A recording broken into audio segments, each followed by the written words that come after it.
we're funny, right? I think that's the best. People don't appreciate how funny we are. No, and that's always been my number one thing I want to bring to the table. Yeah. Does it help me in dating? No. Well, like, you're a middle child, right? Yeah. So, like, you have a lot of funny. That's all I brought to the table for a long time. And maybe even now. I'm an oldest sister. I'm an eldest daughter. Yeah, that's what I meant. I'm an eldest daughter of teenage parents.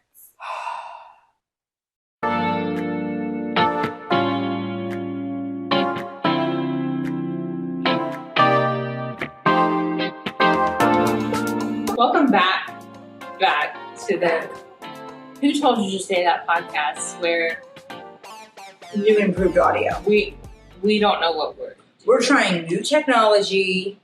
This is a lot, guys. Yeah. Like, and it's all Chrissy. So, she's gonna be humble and be like, we're trying. I don't know what I'm doing. When we're trying to figure out the mics, Chrissy has like a wrench and a chainsaw, and I'm like, how about dry shampoo? I am not good with any of this. Like, I am such a microphone princess. Okay. Same. So, like, normally we sit and then, like, the boys do it. Brian will do just like your little board thing, get all the sound good. Yep. And then we got Bosch like adjusting our and mics. like telling us we're doing a good job. Yeah. And like Bosch is getting the lighting right. Yep. So our highlights look good and our low lights are low lighting. And then like he moves the mic to precisely where it needs to be, where we're sitting. And it gets our swag in a good area to begin the show, because you kind of feel so like now we're here and we're on our own, and we do have a new producer, but he and his family, so sorry, Justin, they all have COVID right now. Oh gosh. So he's not able to be here, and he was like, okay, just do a test run on the lapel mics. And I was like, okay, perfect. So like I show up early today, do a test run on the lapel mics. They work great. The first like 10 minutes of, this is the second time we've started recording tonight. The first like 10 minutes were good. And then I noticed like your light wasn't on your lapel. And I'm like looking down again, like it's still there. I'm like, is it on now? No, baby. So like, then we go through this whole thing of like, if you could see the floor in front of us, there's all kinds of tools. There's a board. There's my remote board that I use for post-game shows. There's like, it looks like NASA headquarters. Like something we could land a plane. We're air traffic control. Like something happened here. Yeah. And it wasn't and we good, right? We may have just sent somebody to the moon. So Justin's going to start editing this and hear the audio and be like, no longer can they be unsupervised. We didn't agree, but we gave it our best shot. And I would just like to shout out Chrissy. Chrissy took it all on to do it. I'm so stressed out. Like, I still haven't come down from it. My big job today was to lengthen the tripod legs. And this is a job I've done several times in news. I used to go shoot every day. Like you know how to try. You're an expert in tripod. And it was stressful. And that's the only thing I had to do. What we have really learned today is teamwork. Yeah, okay. So we've learned two things today. Teamwork, yeah, always. But we have also learned that, like, we need help. We need help. But we're trying. But we've also learned that we can figure something out. We're resilient. And, like, normally I would have yelled in the other room you didn't. One of the producers, right? But I didn't. Oh, I thought you were just yell in the room. That's what I would have done. No, like, they're doing Louisville Sports Live, so the only producer who's here is busy, and Spencer left. Yeah. Spencer's my guy. Like, Spencer shout out to his mom. Back here. Shout out to Spencer's mom. Spencer would have come back here and fixed it for us, but he's not here. I wish I cared about things more, anything in my life. Like, if it didn't work, I would have just been like, that sucks. It was fun talking to Chrissy. We'll do it again in 2 weeks. And Anna would have gone home, and she would have, like, tweeted about our conversation. Like, dude, it was fun. It would have turned into, like, if you were in charge, it would have become the Who Told You to Say That podcast lost files. No, like, nobody ever would have seen it. No. So here's the short version. We talked about the new Taylor Swift album. And it was and good. Somehow transitioned that into Arch Manning. Yeah. And his performance as of late in Texas as a whole. And what that's going to be like. I'm going to Oklahoma tomorrow morning. I'm flying into Dallas, Fort Worth International Airport in the morning. And driving to Oklahoma because that's where we are taking my grandfather's ashes back to his hometown. What a disaster. There was some good content in that first segment. Like, very good. Okay. Like, you just said I said this every episode, but it was like some of our best work. We do say that. We were just chatting. And that's why I feel like if it never worked out, I would be like, well, did it feel any different than if I just went and hung out with Chrissy and chatted with her? No. No, but like I never want the podcast to feel different than that. Right. Like that's what it should feel like. So if I left and we never recorded any of it, I would have just been like, I had a good time. We really do this for us. We don't do this for No, others. this is just a ploy. It's a money laundering scheme, except we're getting no money, just friendship. It's a friendship laundering scheme. We're laundering friendship. So what about you But guys? to get back on track. Yeah. Let's get back on track. Okay, so we talked about Arch. We You're talked just going to about have to believe Talk about us. Texas. What was next? We're going to get into it. We're going to get into it. And I have a really important question I want to ask Okay, you. yeah. And I want your honest opinion. Okay. Does the Kentucky defense know they can attempt to stop the run? And you've asked me before. I did ask you. I texted you Saturday. I was getting my nails done, and I had the game on my phone while I was getting my nails done. Good for you. Because they didn't have it on. They were showing like Grey's Anatomy. shocked. I'm like, I don't want to watch this, so I had it on my phone, and I did text you. Yeah. I was like, do they know it's an option to even attempt to stop Yeah. the run against Georgia? Can they tackle? Which Can they? I will say, stopping Georgia's run, not an easy task. It's not. But a little bit of effort can go a long way sometimes. There was none. And that's the problem, right? That's the problem. That's the That's part of the problem. problem. The other part of the problem is just the size differential. I think we saw this at Oklahoma State with Mike Gundy, who built a whole program out of recruiting 3-stars and developing them. That's not something you can do anymore. And that's what UK used to be good at, right? Yeah. Like before transfer portal, before NIL, before the landscape changed. And I'm not giving Mark Stoops any excuses here, but that was like a survivable way to build a program, right? Is like taking people 3-star recruits. I think that's why we saw Big Dog leave as well, because it's just like not the same recipe anymore. Big dog. Big Dog, my guy. Big dog. That was our guy. He is your guy, and I love that guy. My dad sees him out like every week. It's awesome. But anyway, no, I think that's part of the reason that Mark Stoops, I feel like, caught fire just right as the ship was sinking. With his methodology of kind of the overdeveloped, not overdeveloped, but develop the under-recruited. So my whole point is that there's just a size differential, and the people that Kentucky was getting, it doesn't matter anymore. You can't win with that. Not when you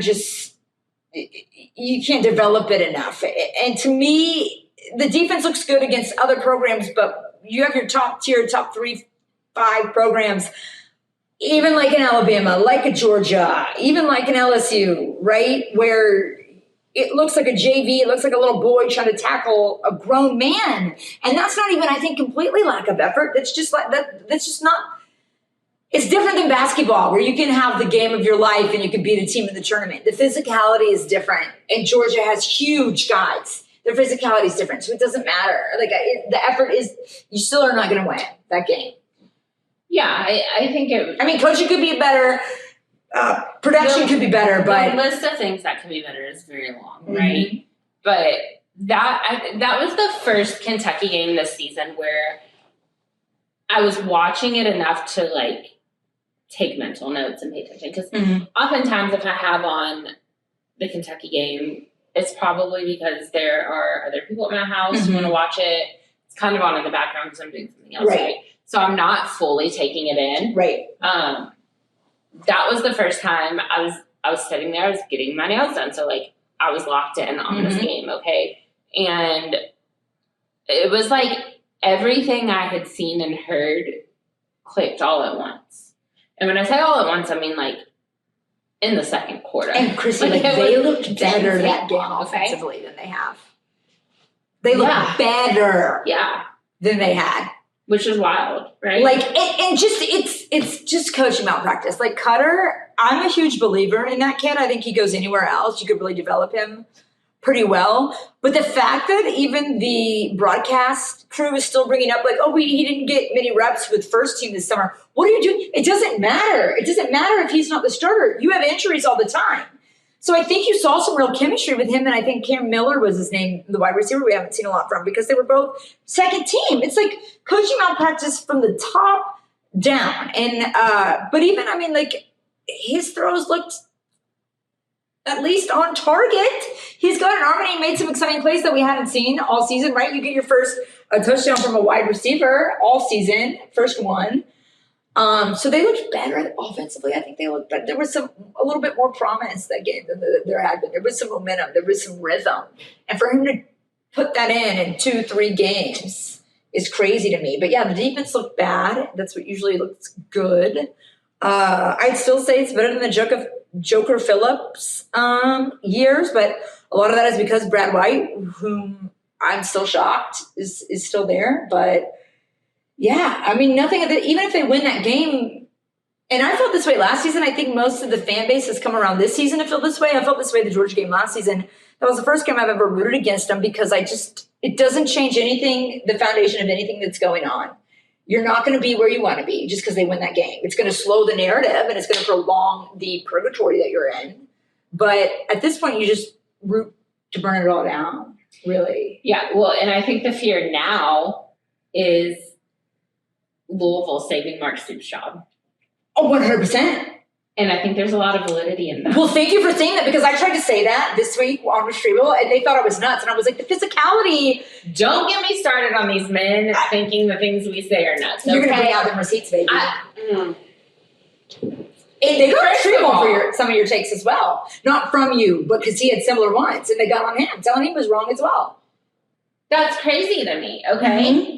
And first of all, I think there's validity in feeling like Louisville could potentially save Mark Stoops' job. Because that would be like your bowl game. You're not going to go to any other one. Sure. So I said this last episode, a lot of Louisville's issues and fractures were exposed very early on this year, with JMU and with some of these other teams we've played. And teams are going to take advantage of that and have. As they should. They'd be silly not to, right?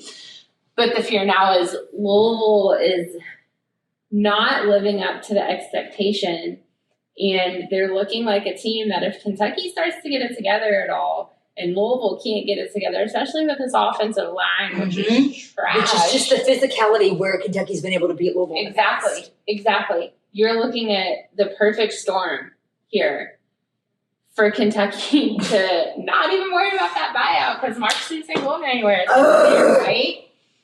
It is such a double-edged sword. It is. Completely. It is, okay? I can't believe... I'm proud of you for saying that, though. But I can't believe people think that take is crazy. I know! That take is valid. I really got shushed for it. No, and that's so stupid. And it's not something I thought the first few games of the season. It's not out of the realm of possibility. No. If you're looking at the way both of these teams are playing, and this is something we talked about on the drive a little bit too, this Miami game coming up, for some reason Jeff Brohm uses these top 10 games as like a get-right game, okay? So like, it was Clemson last year, Notre Dame the year before. Like, there is potential for this Louisville team to come out against Miami and just shock us all. Right. Shock us all. Miller Moss is going to shock us all, right? The offensive line is finally going to get it together, right? And if that happens, this hope is like reinstilled in the fan base. But the way it's sitting right now, going in, both teams have a bye this week. Going into this bye, it's not crazy to feel like Louisville could save Mark Stoops' job. Right? Okay, thank you for saying that, because I thought it was crazy. But I just like that you brought up your critiques. I think you brought up last podcast as well, critiques of Miller Moss. Because honestly, like, I heard what you were saying, but I thought it was more of an offensive line issue. Oh, bring up the receipts, baby. But you were spot on. Things up. Spot on. Here's the thing. Tell us the thing. It's okay if you miss in the portal. Like, it's okay. And I think some lessons have been learned with Jeff Brohm and staff. That maybe he's not the QB whisperer? Well, and no, not even that, but like, Miller Moss isn't what was hyped up to be or not be. We could have looked at pulling in some better offensive linemen out of the portal during this offseason. Let me see. Make the change, Jeff. Okay. So, I'm like on my own Twitter searching my own tweets. Okay. Okay. September 27th. We previewed this game on the last episode. And I said, if Louisville comes out and Miller Moss doesn't perform well, everyone's going to be asking the question, is he the guy? Okay, so what happens? They go out there. He doesn't perform that well. Okay, Louisville gets the win. Yes, I understand. Mm-hmm. And I'm competent enough to understand Louisville won that game. I'm competent enough to understand that they won that game because of some of the things Miller Moss ended up doing. Mm-hmm. But you dug a hole, my guy. Oh, my guy. You dug a hole, my guy. Come on, brother. So we're in this game. I tweet, make the change, Jeff. I want to read some of the replies I got to this tweet. Wait, and this was during which game? This was not UVA, the one before. The one before. So that was what? 2-3 weeks ago? 2 weeks ago. It was 2 weeks ago, the 27th? Yeah. Of September? Yeah. Is that right? That sounds right. That's right. So that would have been, what was the final score of that game? That was at Pitt, and they won 34-27. And that's one that I had circled as a potential. I had it circled as a potential loss because Louisville never plays well at Pitt. I think I quoted you when I was on with Shrevo and said that. We had a whole conversation about it. Mm-hmm. I talked about it preseason. I talked about it prior to that game. During the game, I tweet, make the change, Jeff. To which I get these replies. Glad he didn't make the change. Which, sure, they came back and won, but whatever. How about let Jeff coach? He would only go to a different version of the same. Please delete this tweet. This didn't age well. Laughing face emoji. And then one person that said, if Chrissy's calling for a change, you know it must be bad. Okay. Fast forward. I would say delete your account, brother. To which, some of these. Oh, okay. Here's another one. To glad he didn't make the change, I said, I still need more consistency. Which is fair, right? Double down. Okay, because he comes out against Pitt, doesn't have a great first quarter, has a decent second quarter. There's not enough consistency there. Mm-hmm. If you're going to be bad, let's commit to being bad, okay? If you're going to be good, let's commit. Me, Zach Calzada. I need some consistency in play, okay? Which I thought was a fair assessment. Yeah, a fair critique. Someone to that said, just stop. And I said, no.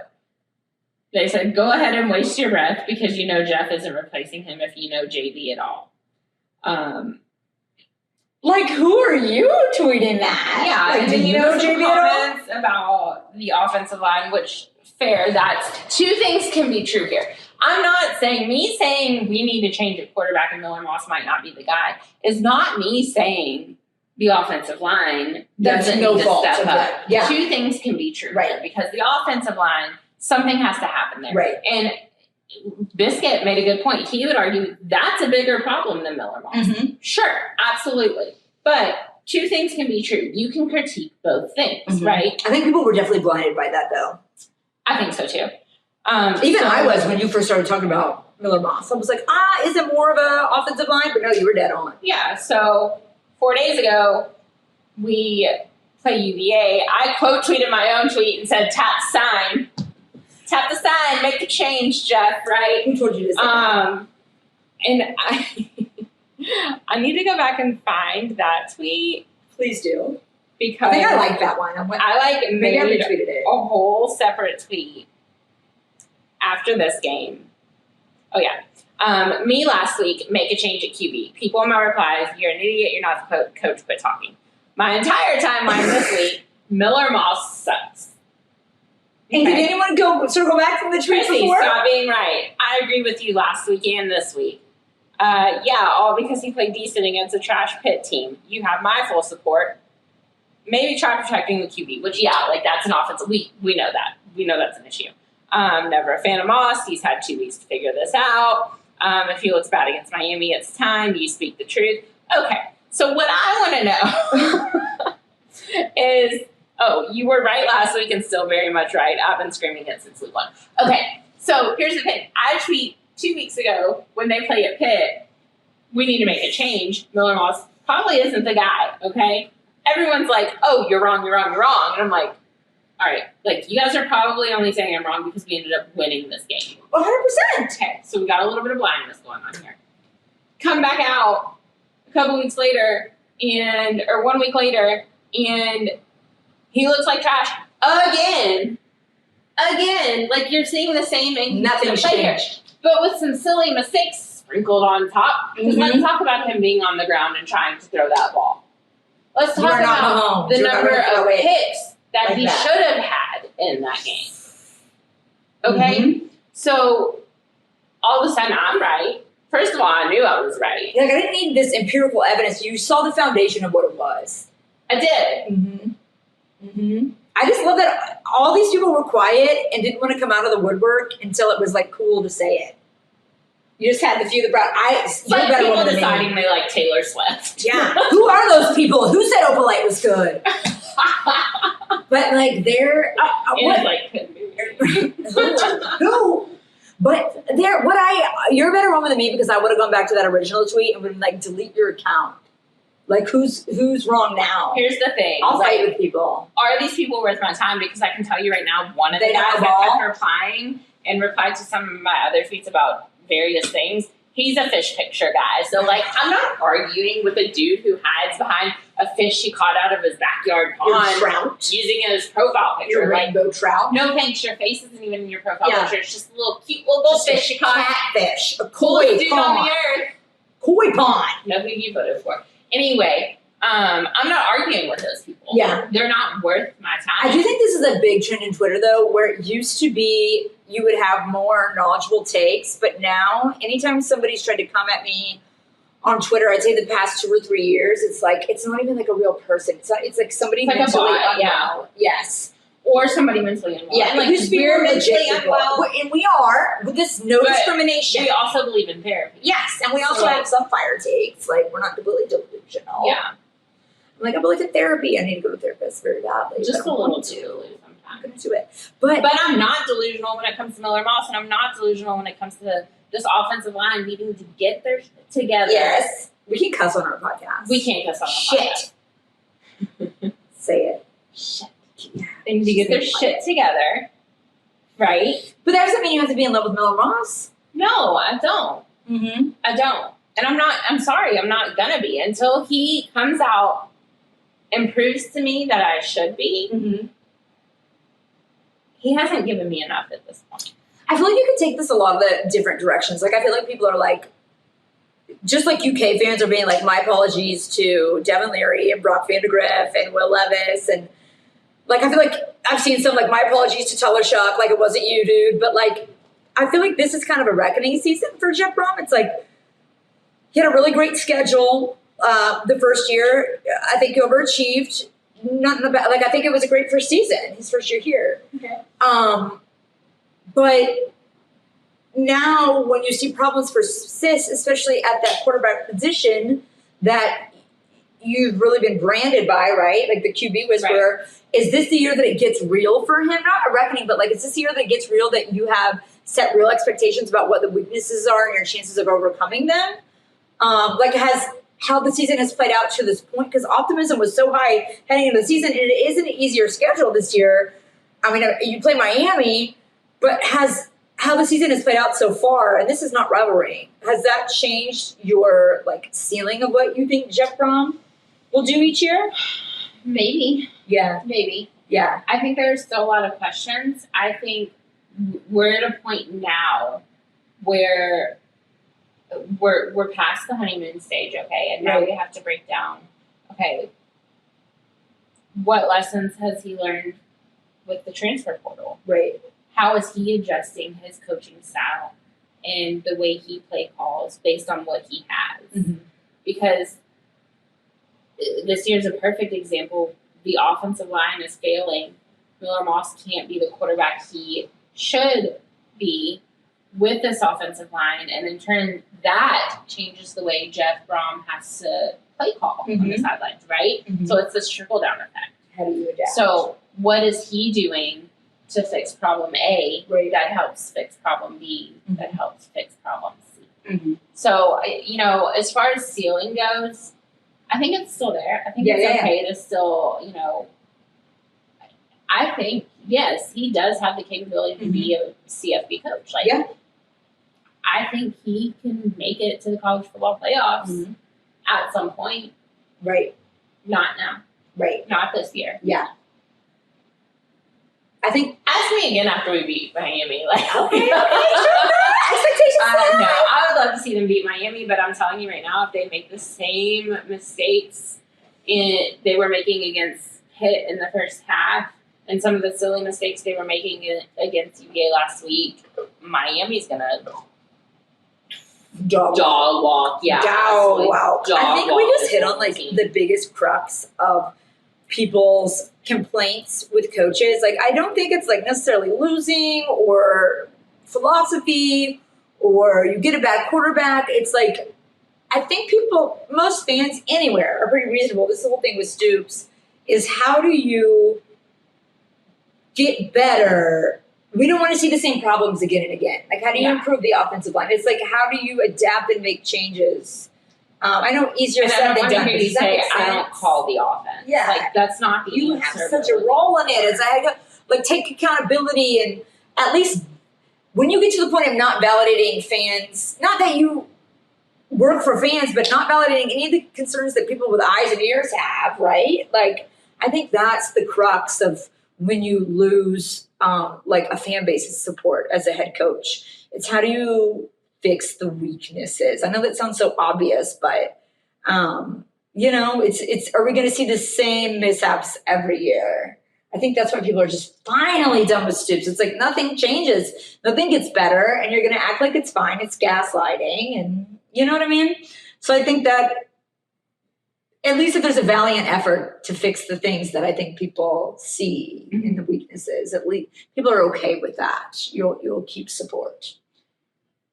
Yeah, I'm wondering now this week, this day specifically, because there have been quite a few headlines out today.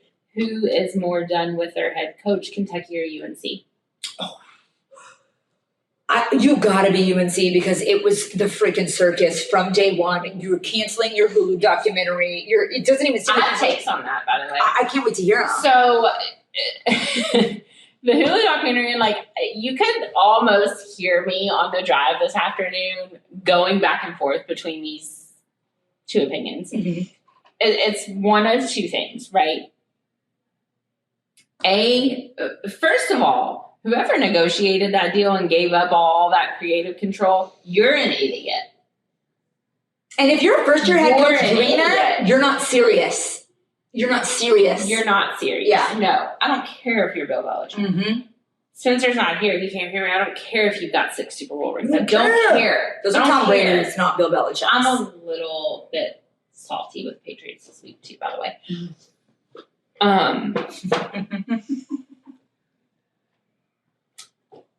Joshy and the boys. Yeah. Here's the thing with the documentary. It got canceled because there's a lot going on behind the scenes they don't want out there. Or B, and this is where I changed my mind, it got canceled because they're doing nothing and it's really boring because they're doing nothing. I tried both. Because what are you doing? Yeah. What are you doing? And also, I told Dave and Mark this afternoon, and I learned something new about Dave today too. Oh. And I can share that. I can't wait. I would not be surprised to see Jordan pop up on the Call Her Daddy podcast post Bill Belichick. Right? Is she like because a money Alex bot, do you Cooper, and what I learned about Dave is he does not know what the Call Her Daddy podcast is. And I was surprised. I'm like, I feel like if you saw a clip, you would be like, oh yeah, I know who she is. Would know. But I just feel like for someone who's such an advocate of women's athletics, Right. because Alex Cooper played D1 soccer at Boston Right. College, did that whole documentary earlier this year, blah, blah, blah. I just thought he would have known who she Known was. something, yeah. But I feel like Jordan and her story are the perfect Alex Cooper interview, right? Mm-hmm. So we may not get the Hulu documentary, but we might get the Alex Cooper interview at some point. See, when you were saying that, you were like, who's in charge of this? And I'm like, I actually have an idea who might be in charge of it. Jordan and Jordan. I mean, you saw her doing that CBS interview. She's like, we're not talking about that. Okay, are we not talking about anything then? Is that what she told Hulu? Maybe. He's not serious about it. To have her on the sidelines in a little tiny skirt, like, I understand, like, I'm not saying, I don't know. But hold these boosters accountable who went over the head of your AD to hire Bill Belichick and put him in this position with all their donor money. Mm-hmm. Hold them accountable. I want that list of names if I'm a UNC fan. When Texas A&M did it against Mark Stoops, it worked out. This has not worked out. Also, I feel like it calls into question Tom Brady's legacy in a great way. It's like, did Bill Belichick even know what was going on, like, with all those dang rings? Does that just make Tom Brady look better when this is the Goomba you had? I think it does. Maybe. Does it change his legacy? Because I feel like people started saying this maybe about a year ago. They're like, this whole Jordan Hudson thing, whatever, and this is before he even got to UNC, was he is just shooting down his legacy because it's turning it into a circus. And I was like, okay, that could be a bit of like a exaggerated take. But now I'm like, 1,000%. Why did he even go do this if you're not going to take it seriously? If you were definitely serious and committed to these guys, you would let them tweet about the Patriots. You That's a whole thing in itself, right? Thing. And you wouldn't be letting her ass down there on the sideline. It's like, have some respect for the guys. It's embarrassing. If I were like a parent of a player or one of the players, I would be pissed. But I think his reputation as Patriots coach carried him so far, but now it's just like embarrassing, and it shows that you don't give a shit about what you're doing. He has no now self-respect. You're looking at potentially a whole generation of people. This is how they're going to remember him. Yep. Like, this is the last. It has tainted his whole legacy. Yeah. But he did so many other great things prior to UNC, or did he? I don't know. Like, is he being drugged or what? Like, and I don't buy the story that they met on a flight. I feel like they met on one of those like sugar daddy websites. They didn't sit next to each other on a flight. Not a chance. Is she like an Asian of another country? Like, what's going on? We have questions. Alex Cooper, we need you on this. Alex Cooper, ask her. Don't ask her anything I'm telling dirty. you, Like, she's you ask the Cardi B, because I perfect don't guest know. for an Alex Cooper interview. I hope she never doesn't get dirty with her questions like she did with Cardi B, which that's fine if you don't want to do that, but I don't want to hear about that with this couple. Mm-mm. Do not. No. Mm-mm. But it's embarrassing being down there in that outfit and like the audacity. If that's what we're seeing publicly, if she has no respect for him to go down there and be a distraction, but what are you seeing every day at the facility? Mm-hmm. If that's what you're doing publicly, I would love to know what his kids think about this whole thing. It's insane to me. I am sure they're not fans. I can't imagine they are, right? Why would you just torpedo your legacy like that? But unless you don't think college football's worth a shit, so you don't care. That's what it screams to me. But why take the job in the first place? In the first place. If you know you're going to go into her it not platform. caring. So she can hang out with people her age. Oh, no. Sorry, I had to do that. I had to. I don't. Dude, they didn't meet on a flight. That's a lie. There's No, way. I don't think they met on that. She's like, I want to show you my cheerleading competition. I was like, oh, That's so cringy. frick. That's so cringy. It's nasty, dude. Whole thing's weird.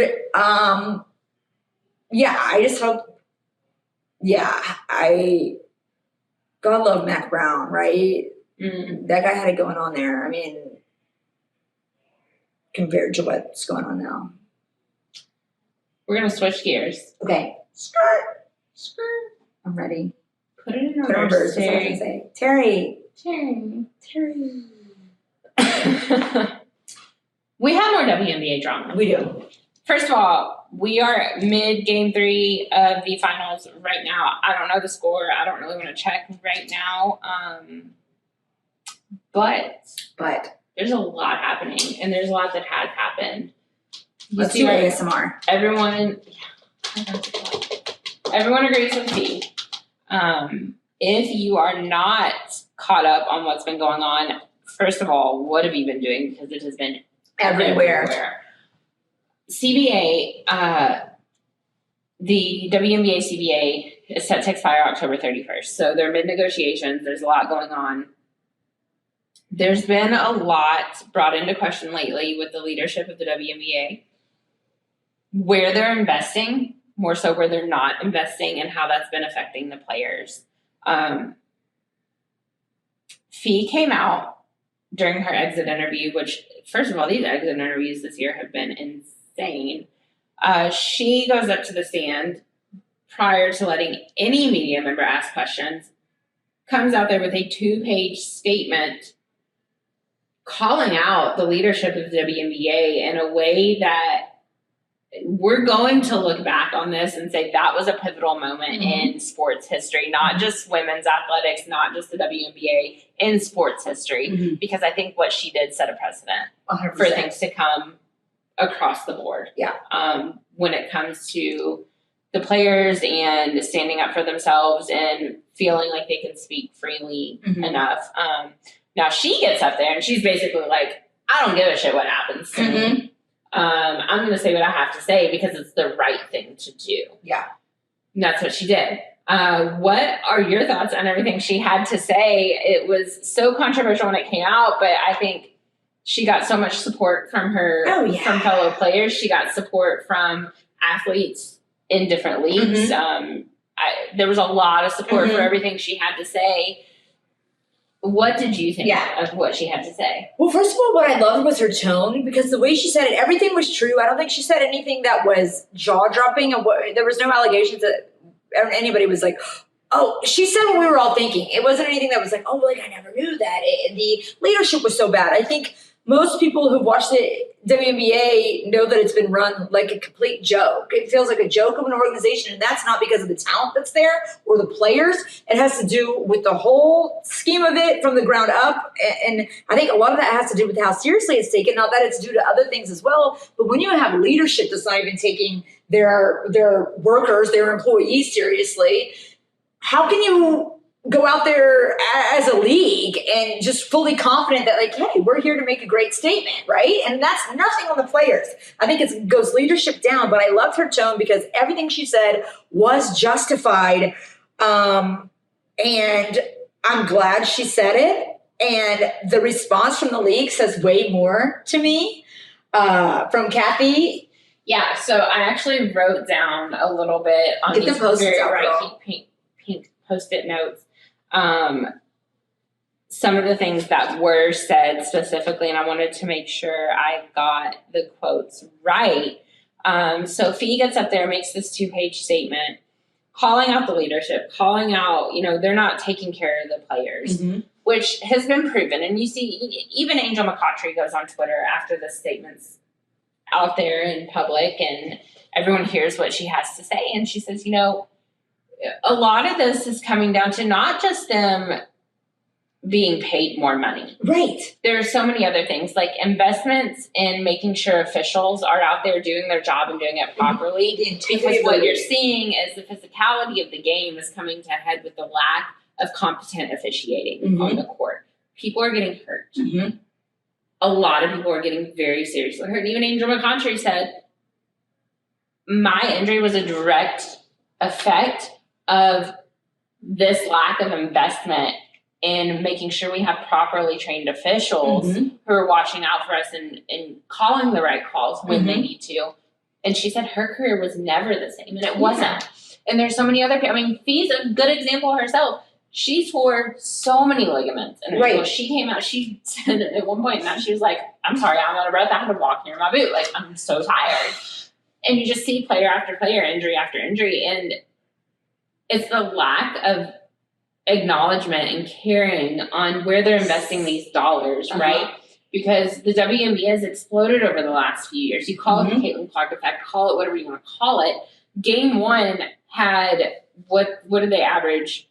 1.9 million viewers in Game 1. So I understand that a lot of these teams may not necessarily be profiting, but the revenue stream that's coming in is more than enough to take some of these dollars and invest them in the right places, whether that be the players, whether that be officiating, whatever it may be.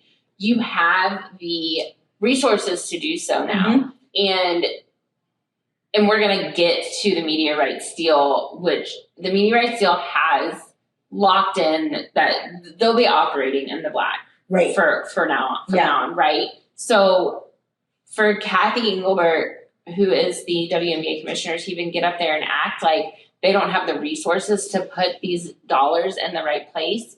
You do. Because isn't she? You do. This is what killed me. Is like I feel like Fee did so well because she called out what needed to be called out. She didn't go into the argument of like, I mean, yeah, I think WNBA players should be paid more, but I feel like that's just such a low-hanging fruit that people can argue against that with the money that they're bringing in. But for Cathy Englebert to get up there and sound like the number one stupid critic on Twitter about the WNBA, she sounded like its biggest hater. She sounded like the people who don't support it. That's what it sounded like to me. Yeah. Which is crazy.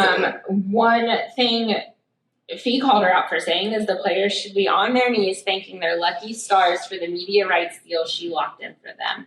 While also in the same conversation stating that Caitlin Clark never would have made $16 million off the court without her platform in the WNBA. And I'm sorry, that's just flat out wrong. She brought because I'm telling you right now, in the day and age of NIL, that girl could have never stepped foot in a WNBA facility and still made the money she was going to make off the court. That's why NIL is so good. Yeah, because people know the market she value. She could have made that regardless.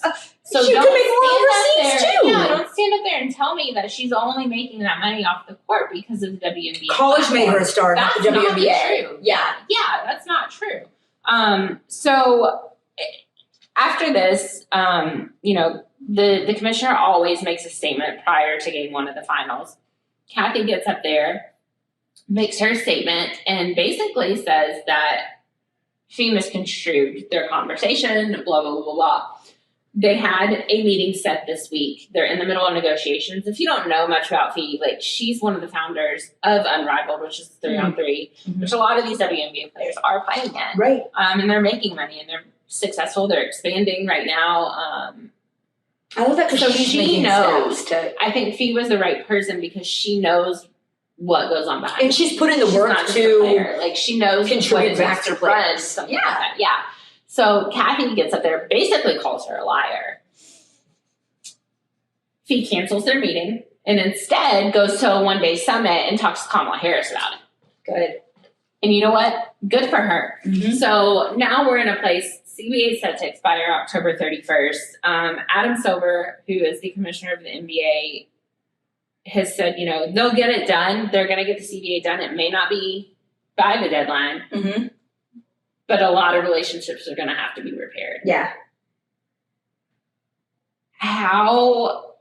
Cathy needs to step down. Like, that's all there is to and it. That's what a lot of... She's got to go. Yeah. Because she doesn't understand the fabric. She doesn't understand it. She doesn't have enough respect for players. She has put herself in a position where she thinks they need to earn her respect and not the other way around. In a time... And I think that's BS because when it comes down to it, their talent is what's making your league money. And when you are having more eyes on your league than ever before through no part of your own, through the work of these players like Caitlin Clark and Angel Reese, and, the outward support and the outward endorsements get so many. And this is the thing as well. Like, it's basically handed to her on a silver platter to make improvements in the league because there's more eyes, there's more viewership, there's more attendance than ever before. But what gets me is any other league, I feel like it's a trickle-down effect. The NBA gets big, more people pick up basketballs, right? Or FIFA, or like we saw with the U.S. women's team in soccer in the 90s, you have more young girls playing soccer than ever before because people like Mia Hamm. I feel like the exact opposite has been true with women's basketball. College is so much better. Girls' high school, AAU, even from when I played basketball growing up, 20 years ago, it's night and day different. The amenities are there. The support is there. And it's like it hasn't reached the top level yet. Usually it's top level down, but it's like here somehow she doesn't get the message yet. But it was always so crazy to me that your biggest stars, like even when Diana Taurasi, who was like my hero growing up, it's like she gets to the WNBA and she becomes like a non-factor. For Cathy Englebert to say that about Caitlin Clark, that like you should be glad we gave you the platform, is insane to me. Caitlin Clark is a gift to you because of the conversation and the eyeballs that she got on the league. It was handed to you on a silver platter to make improvements and make advancements. And you're squandering it. I think here's what she needs to truly realize. We're in a day and age now, these women don't have to go to the WNBA. No. They have options. Yeah. They can play overseas. They can play Unrivaled. Like, the WNBA is not their only option. You take a high caliber player like a Paige Beckers or like a Caitlin Clark, and they say, I don't like this leadership, I'm done. Right. I'm done. They're fed up, they're done. They don't want to put their time and effort and put their bodies on the line for it anymore. And I don't blame them. Right. It just makes me angry because it feeds into the rationale or the narrative that, oh, people don't watch it because it's women's sports or it's this or it's, they just don't get the viewership. But it's like, no, I think all along it has been mismanaged and it's been terrible leadership.